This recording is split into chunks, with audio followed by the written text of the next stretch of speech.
Sarah Mitchell had come to Montana's Bitterroot Valley with nothing but a satchel and a skill with horses. She'd fled her past ballrooms, silk gloves, and a father's endless demands, escaping into the wilderness where no one could follow. When a storm drove her into the stable at the Harlow Ranch, she found James Harlow filling the doorway like the mountains themselves, broad-shouldered, weathered, and unyielding. A widower, he lived only for his land and his 10-year-old son, Thomas. "I need work," Clara said, forcing her voice steady. "I can handle horses better than most men." Logan studied her, and something flickered in his gray eyes, not mercy, but recognition. He knew what it was to stand with nothing but stubbornness. He led her to a restless chestnut gelding. "Prove it." Sarah didn't hesitate. She slipped into the stall, pressing her palm against the horse's trembling shoulder, speaking low and steady until the animal's panic subsided. When she turned back, James's eyes held something new. Reluctant, rough-edged respect. "You've got a hand for it," he admitted. "You'll start in the morning." Thomas appeared in the stable doorway that night, hair mussed from sleep, clutching a worn wooden horse. His gray eyes, the same storm color as his father's, widened with curiosity. "Who's she?" he asked. "Just someone hoping for a chance," Sarah replied, offering a tentative smile. Thomas grinned, and something warm stirred in her chest. Sarah rose before dawn each day. She worked with the fierce determination of someone who had nothing else. But it was Thomas who began to thaw the frozen places in her heart. He followed her like a shadow, asking questions about horses, about the world beyond the valley, about whether the stars looked the same elsewhere. She answered carefully, never revealing her past, but with him, her guarded edges softened. James noticed. She caught him watching one evening as she knelt beside Thomas, helping him carve new legs for his toy horse. His expression was unreadable, but the tension in his jaw told her he wasn't untouched. Still, he kept his distance. The first snow came early. James hitched a wagon at dawn, heading to Hamilton for supplies. Sarah stood at his side. "You'll need an extra hand. The trail's rough. Weather's worse," he said flatly. "I've seen worse," she countered, stepping into the wagon. "Otherwise, I'm coming." For a long moment, his gray eyes searched hers. Then he climbed onto the seat beside her. On the treacherous road, the horses spooked at a fallen branch and bolted into a panic. James fought the reins while Sarah leaned with the team, voice sharp and steady.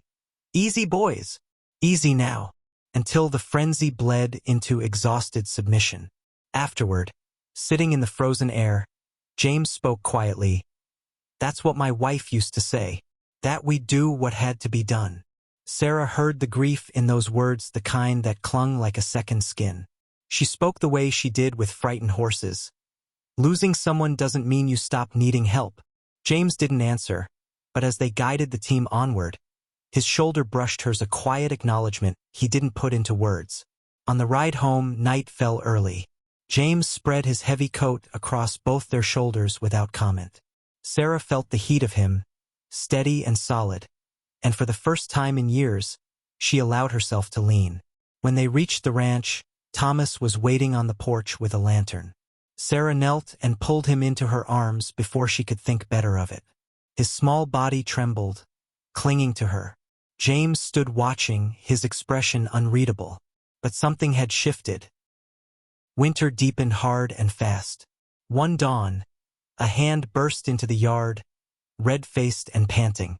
"Rustlers took a dozen head from the south pasture." James's face hardened. "Get the men, we ride." "You'll stay here," he commanded Sarah. "Protect Thomas." But Thomas's fear widened his eyes, and Sarah couldn't stand still. "I can track, and I can shoot.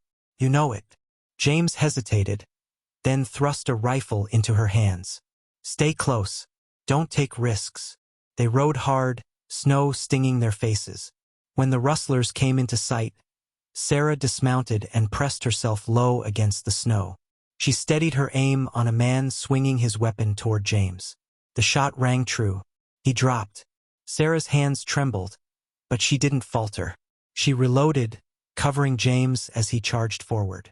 When the rustlers scattered, the snow lay trampled red. James strode to Sarah, gripping her arms, eyes blazing. "You could have been killed." "So could you," she shot back. "Would you rather I stood by and let it happen?" "Damn it, Sarah. You saved my life." Her throat tightened. "And you'd do the same for me." He didn't answer because they both knew it was true. That night, the fire crackled low. James lingered in the kitchen doorway where Sarah sat stitching. His gaze was softer now, shadowed by the weight of what they'd faced together. "You don't scare easy," he said quietly. "Neither do you," Sarah replied. The silence stretched, charged and unspoken. In it, a truth settled one neither could deny any longer. James dropped to one knee before her, the fire casting a halo around him. "I told myself I'd never let anyone close again. I buried my heart with my wife. But when I saw you stand in front of those rustlers, when I saw Thomas smile again because of you," his voice faltered, then steadied. "I knew I couldn't keep pretending. Sarah Mitchell, will you be my wife?" Her breath caught. For so long, she had lived with nothing but fear and the ache of running. Now, in this wild, unforgiving land, a man had laid his heart bare before her. Tears stung her eyes, but her voice was steady. "Yes, James. Yes." He pulled her into his arms, his lips pressing against hers with the urgency of a man who had been starving for years and finally found sustenance. Spring came slow to the Bitterroot Valley, snow receding until green shoots pushed through the thawing earth. The small white church in Hamilton stood proud against the budding hills. Sarah stood at the entrance in a simple cream dress, wild flowers tucked into her braid. Her heart beat fast, but her hands were steady. For years she had lived in flight, carrying secrets like stones. Today, for the first time, she laid them down. Thomas tugged at her sleeve, beaming. "You look real pretty, Sarah.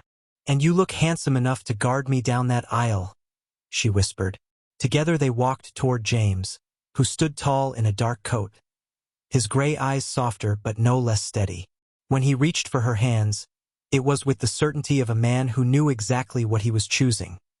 Not safety, not ease, but partnership. When the preacher declared them husband and wife, James bent to kiss her, firm and certain. Cheers rose, but Sarah heard only Thomas's joyful shout, "We're a family now!" Outside, as they stood with the valley stretching wild and wide around them, James wrapped an arm around Sarah's shoulders. Thomas wedged himself between them, clutching both their hands. The wind carried the scent of pine and thawing earth. Sarah lifted her face to the light breaking through the clouds and smiled. Life on the frontier would never be easy. There would be storms, rustlers, long winters, and endless work. But there would also be laughter, love, and the strength they drew from one another. At last she had come home.